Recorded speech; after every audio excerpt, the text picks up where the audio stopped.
welcome po ulit sa aking YouTube channel. Ngayon po ay gusto kong i-share sa inyo ang aking cut frame na Pixie.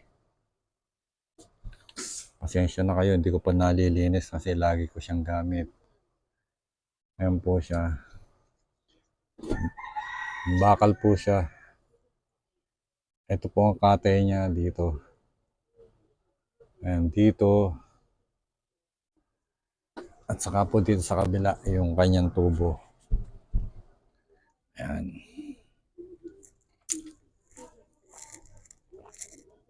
Ito po, tubo.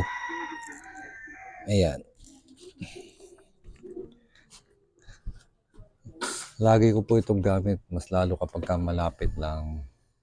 Kasi wala ka iniintinding gears na sisira o hindi ka na maglilipat ng gears. Dependable naman po siya. Pero dati po Pixie ito, na low thread lang yung kanyang lock ring, pero kaya ginawa ko siyang single speed na lang.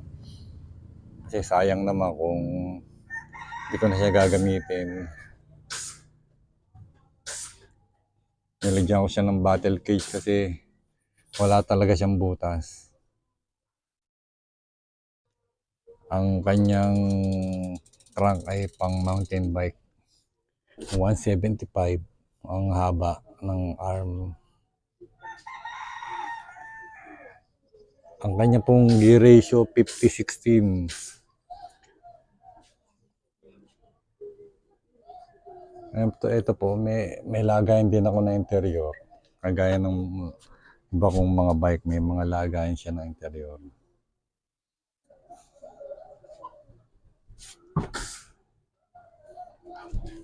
Nagustuhan ko po kasi ito kasi maganda ang geometry sa akin. Pero marami na rin ako na-try na mga Pixie frame. Merong alloy, tatlong alloy yung na-try ko pero wala, hindi ko talaga sila type. Hindi maganda ang geometry sa akin. Kaya po ito ang nagustuhan ko. Para po sa mga ibang gustong sumubok ng katay, wala namang problema, basta lagi nyo lang checkin yung ano niya, kung okay pa yung welding.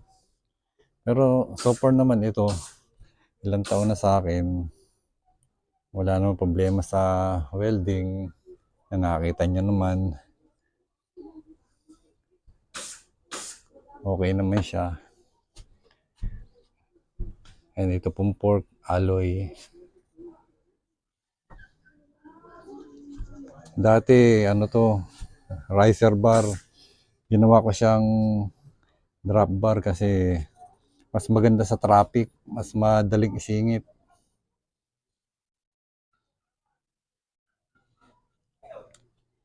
Ayan po siya.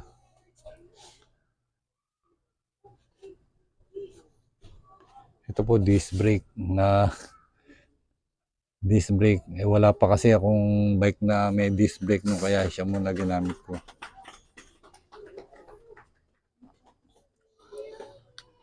Ayan lang po. Ayan na po, shinare ko lang sa inyo ang aking bike. Para doon sa mga gustong sumubok. Wala namang problema, huwag kayong matakot na gumamit ng katay frame. Basta sure kayo na maganda ang pagkaka-welding. Yan po, hanggang dito na lang. Salamat po ulit sa mga nanood.